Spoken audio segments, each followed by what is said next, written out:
আসসালামু আলাইকুম রহমতুল্লাহ। প্রিয় গাইস, আজকে যে ভিডিও সেটা হলো যে আমরা 19/4/2025 শনিবারের দিন আমরা ঢাকা আমাদের বগুড়া 16 নং ওয়ার্ড থেকে সকল সকল আলেম ওলামাদের সঙ্গে নিয়ে আমরা টাঙ্গাইল 201 মসজিদে আমরা যাওয়ার জন্য প্রস্তুতি নিয়েছিলাম। তো আসলে শুরুর দিকে ভিডিওটা করা হয়নি। যেখান থেকে দেখতে পাচ্ছেন এটা হলো আমরা যখন সিরাজগঞ্জ যাই, সিরাজগঞ্জ গিয়ে আমরা সলঙ্গা থানায় একটা মসজিদে আমরা এই সকালকার খাবার আমরা খেয়ে থাকি। যেটা দেখতে পাচ্ছেন, এখানে খাবার পরিবেশন করা হচ্ছে। এখানে সবাই মসজিদ বারান্দায় বসেছিলাম। এরপরে খাবার দেওয়া হয়েছে। এরপরে আমরা খাওয়া দাওয়া শেষ করে বাসের দিকে চলে আসলাম। দেখতে পাচ্ছেন যে সবাই বাসের দিকে আসতেছে এবং সবাই ওঠার জন্য প্রস্তুতি নেওয়া হচ্ছে।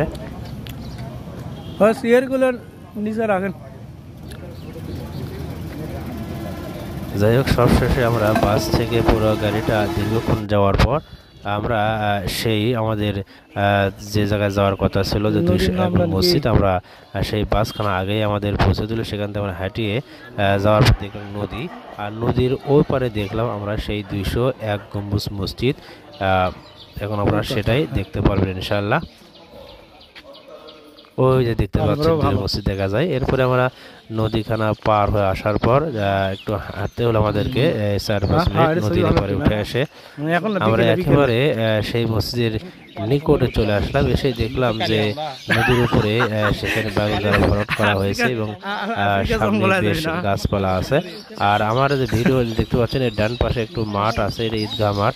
এখানে সম্ভবত ঈদের নামাজ পড়ানো হয়। আর দেখতে পাচ্ছেন এটা হলো মসজিদের দক্ষিণ পাশে অংশ। এটা আমরা এই সাইড দিয়ে গিয়েছিলাম। তবে এই মসজিদে আসতে হলে উত্তর দিক দিয়ে একটা মেন রাস্তা আছে, সেই রাস্তা দিয়ে পাকা রাস্তা, সেখান দিয়ে আসলেও আপনারা সরাসরি সামনের ফেসটা দেখতে পারুন। এই যে আমাদের সামনে চলে আসলো সেই স্বপ্নের 201 মসজিদ। এটা হলো ঘাটাইল টাঙ্গাইলে অবস্থিত।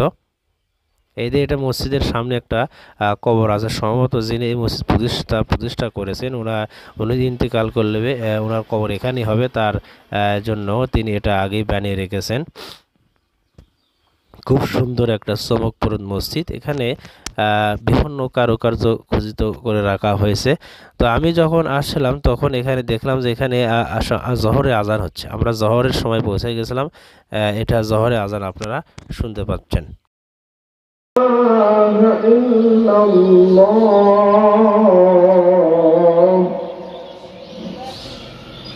أشهد أن محمدا رسول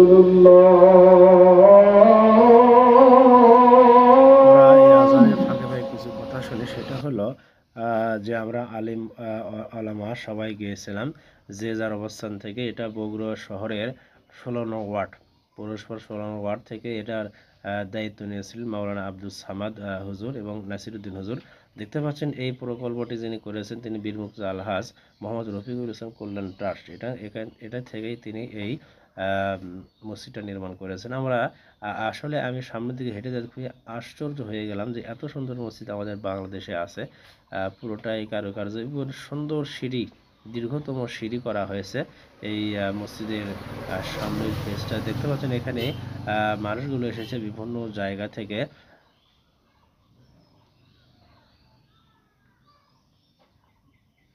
মানুষগুলো ছবি উঠাচ্ছে। এখানে মহিলাদের জন্য আলাদা নামাজের জামাতের ব্যবস্থা আছে এবং পুরুষদের আলাদাভাবে রাখা হয়েছে। এটা হলো মসজিদের একেবারে সামনের ফেস টু ফেস। এটা একটা দেখার মতো একটা জিনিস। আপনি দেখে আশ্চর্য হয়ে যাবেন এত সুন্দর করে খচিত আকারে এটা তৈরি করা হয়েছে। এই মসজিদের যিনি নির্মাতা তিনি হলেন বীর মুক্তিযোদ্ধা আলহাজ মোহাম্মদ রফিকুল ইসলাম কল্যাণ ট্রাস্ট। এখান থেকেই তিনি এই মসজিদটি নির্মাণ করেছেন।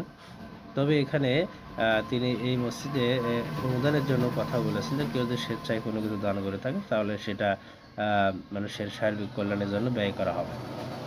আমি এখন ধীরে ধীরে উঠে যাচ্ছি সেই মসজিদের একেবারে সামনের উপরে হেঁটে আসলাম আর কি। এরপরে আসে দেখলাম যে এখানে মসজিদের এখানে পরিচিতি দেওয়া হয়েছে। দেখতে পাচ্ছেন আপনারা যে এটা দক্ষিণ পাথালা বিশ্বখ্যাত 201 মসজিদ। ঈদ উল ফিতরের জামাত সকাল 10টায় এটা হয়েছিল, সেটা এখানে ঝুলে দেওয়া হয়েছে। এই যে মসজিদে ঢুকলাম আমরা, দেখা যাচ্ছে এখানে সুন্দর, উপর দিকে তাকালাম সুন্দর সুন্দর মানে ফ্রেম আকারে এখানে তৈরি করা হয়েছে এবং কারুকার্য খচিত একটা মসজিদ। নিচের দিকে একেবারে পুরো টাইলস করায় একই কালার,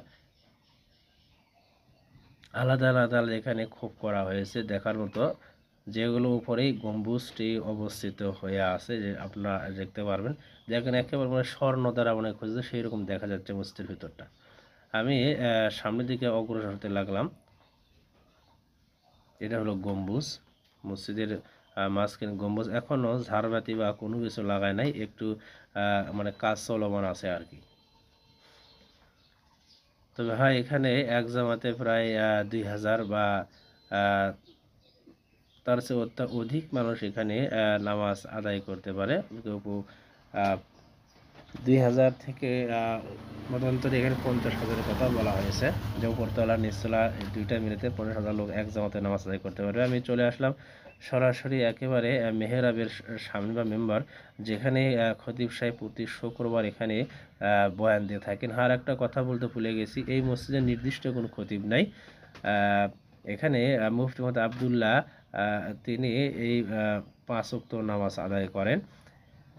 এটা হলো মেহরাব শরীফ। এটা এর নামাজের সময় যদি দেখলাম যে নামাজ কয়টায় হবে, আমার যেহেতু আমাদের থাকতে হবে আসর বা মাগরিব নামাজ আদায় করা লাগতে পারে, সেই জন্য টাইমটা আগে দেখে নিলাম কোনটা কয়টায় চলতেছে আর কি। এই মসজিদের যারা কর্মচারী তাদের বেতন সংগ্রহ শুনলাম যে ওনাদের একজন বেতন হলো 6,000, যারা শুধু ঝাড়া মোছা করে এদের বেতন হলো 6,000, এরকম প্রায় 16 জন কি 20 জনের মতো আছে। আর যিনি আজান দেন ওনার বেতন শুনলাম 15,000, যিনি নামাজ আদায় করেন ওনার বেতন 25,000, আর যিনি শুক্রবার বয়ান করতে আসেন ওনার বেতন শুনলাম যে 50,000। আসলেই 50,000 বা 1 লক্ষ টাকা দেওয়া হয়। দেখতে পাচ্ছেন মসজিদটা বিশাল আকারের মসজিদ। এটা আপনার জমিন থেকে অর্থাৎ মাটি থেকে প্রায় 10-15 ফিট উঁচু করে এটা নির্মাণ করা হয়েছে। দেখেন ছোট ছোট আকারে খোপ করা হয়েছে, এই খোপগুলোর উপরেই গম্বুজ রাখা হয়েছে। দেখেন একেবারে স্বর্ণ দ্বারা মনে খচিত, সেই রকম চিকচিক করতে স্বর্ণের কালার দেওয়া হয়েছে আর কি। যাই হোক, এদিক ওদিক দেখার পর বাইরে আসার সিদ্ধান্ত নিলাম, যেহেতু আমাদের আর এক জায়গায় যেতে হবে, সিরাজগঞ্জ বাহেরা মসজিদে, এবং সামনে শুট নিলাম আর কি। দেখো, যাই হোক, এটা হলো অজুখানা, এটা পুরুষদের অজুখানা, খুবই চমৎকার দেখতে। এখানে প্রায় 200-300 মানুষ একসঙ্গে উজু করতে পারবে। তবে মাঝখানে দেখা যাচ্ছে একটা হাউস, সেখানে মাছ চাষ করা হয়, সেটা এই ভিডিওতে আসেনি। যাই হোক, যারা বেড়াতে দেখতে পারবেন। মহিলাদের আলাদা উজুখানা আছে। এরপরে আমরা সবাই দেখা পুরা শেষের দিকে আমার ভাস্তের ওখান সে দৌড়দৌড়ি করতেছে, আনন্দে আত্মা রয়ে গেছে, কি করবে কি দেখবে, সে মসজিদ দৌড়দৌড়ি করতেছে আর কি। তাকে বললাম যে তোমার আঙ্কেল কোথায়, সে ওইদিকে দেখেছিল, ওইদিকে আছে। এরপরে আসলাম মসজিদের একেবারে আমরা পশ্চিম পার্শ্বে, সরি এটা আমরা সিঁড়ি, আমরা ছাদে যাব। তো তার ভাই বড় ভাই শাহনাজ ভাই আসলো, সেগুলো আমিও যাবো, তো তাকে সময় করি আমরা। আর আমার মসজিদের সাবেক মসজিদের ইমাম মাওলানা হাফিজ মোহাম্মদ কাউসার সাহেব, তিনিও আমার সঙ্গে ছিল। তো আমরা 3 জন মিলে ছাদের উপর উঠতেছিলাম। তো সিঁড়িটা ছিল আসলে সরু, একেবারে চিকন, সাবধানের সাথে উঠতে হয়। আর পাশে এখনও সেভাবে এসএস পাইপ দিয়ে পরিপূর্ণ করে দেওয়া হয়নি, মাঝে মধ্যে ফাঁক আছে। আমরা শেষ কাঙ্ক্ষিত মানের ছাদে চলে আসলাম, দেখলাম এখানে অসংখ্য গম্বুজ, এত সুন্দর খচিত পাথর দ্বারা নির্মাণ করা হয়েছে, আসলে দেখার মতো। এখানে 201 গম্বুজ যে আছে সেটা এই যে বড় একটা, আর হলো আপনার 200টা ছোটো ছোটোগুলো আছে। আমরা আরও উপরে উঠলাম, একটু ছবি শো করবে সেই জন্য মিনারে উঠলাম। মিনারে ওঠার পর দেখলাম যে এখানে অসংখ্য গম্বুজ আমাদের কাছে ছোট ছোট মনে হচ্ছিল। এখানে আমরা যাই হোক ছবি উঠালাম। এখানে বেশ কতগুলো প্রকল্প দেওয়া আছে, এগুলো আপনারা পরবর্তীতে দেখে নেবেন। যিনি আলহাজ মোহাম্মদ রফিকুল ইসলাম কল্যাণ ট্রাস্ট তৈরি করা হয়েছে, তার লক্ষ্য উদ্দেশ্য সেগুলো এখানে বিবৃতি মোটামুটি দেওয়া হয়েছে।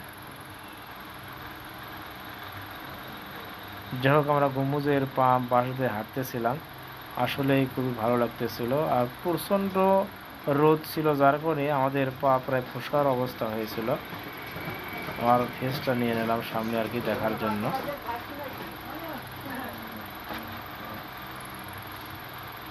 মসজিদের চারপাশ আমরা ঘুরতে পেলাম, কারণ এক পাশ মহিলাদের জায়গা, ঘোরার জায়গা রয়েছে, আর এক পাশে পুরুষদের জন্য। এটা হলো পুরুষদের সাইড, এই জন্য এই পাশে হাঁটলাম।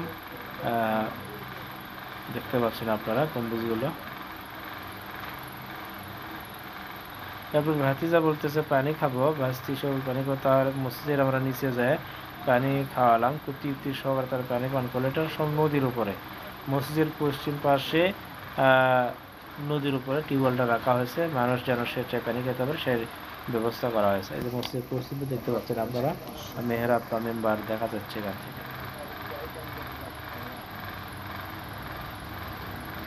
যাই হোক, এরপরে ভাতিজা বলতেছে যে পার্ক আছে, সামনে পার্ক আমরা যাবো। তো ওনারা দৌড়ে দৌড়ে গিয়ে সেই পার্কগুলো তারা পরিদর্শন করতেছিল। বিভিন্ন মূর্তি বা পশু প্রাণের অবয়ব তৈরি করা হয়েছে, সেগুলো তারা একটা পরে একটা তারা দেখতেছিল আর আনন্দ করতেছিল আর কি।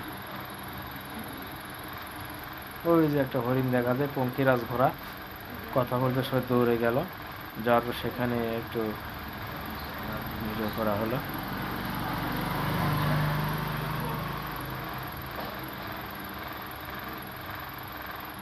এরপরে আমাদের সবার ঘোরাঘুরি শেষ। এখন মসজিদের একেবারে নিচতলায় এটা অনুমতি নিয়ে আমরা সবাই বসলাম। বসার পরে মত বিনিময় করতেছে। এখানে মৌলানা আব্দুল সামাদ হুজুর ছিল এবং নাসির উদ্দিন সেও ছিল বড় ভাই, এবং প্রায় অধিকাংশ দিকে চলেছে, যদিও বাইরে বেশ কতগুলো লোক ছিল এখানে। কার কি সমস্যা হচ্ছে না সেগুলো শেয়ার করা হচ্ছে। এরপরে খাওয়া দাওয়ার পরিবেশন করা হচ্ছে এখানে। আব্দুল সামাদ ভাই সে শশা দিচ্ছে, অর্থাৎ সালাদ দিচ্ছে, সেগুলো আমরা খাওয়া শুরু করলাম। তো প্রচুর রোদ ছিল, ভাত গরম ছিল, তরকারিও গরম ছিল, তারপরেও সবাই বসে করে আমরা তৃপ্তি সহকারে আমরা খাওয়া শুরু করে দিলাম আর কি। এটা তরকারি দেওয়া হচ্ছে, একেবারে স্পেশাল গোস্ত, যদিও দই আছে, মিষ্টি আছে, সেগুলো ভিডিও এখানে দেওয়া হয়, পানি আছে। যাই হোক, আমাদের সম্মানিত ইমাম সাহেব বগুড়া পাইকপাড়া মসজিদের আব্দুল লতিফ হুজুর দুই মাদ্রাস দায়িত্ব আছে, ওনার ছেলে মোবাইল কিনে একটু সবার কাছ থেকে ভিডিওটা নিল।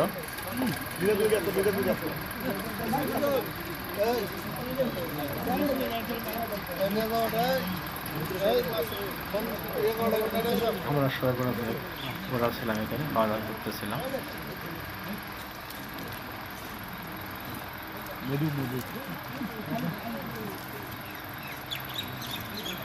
দেখতে পাচ্ছেন সবাই খাওয়ায় ব্যস্ত। সর্বশেষে আমরা খাওয়া দাওয়া করে আবার সেই গাড়িতে উঠলাম। গাড়িতে উঠে আস্তে আস্তে আমাদের প্রায়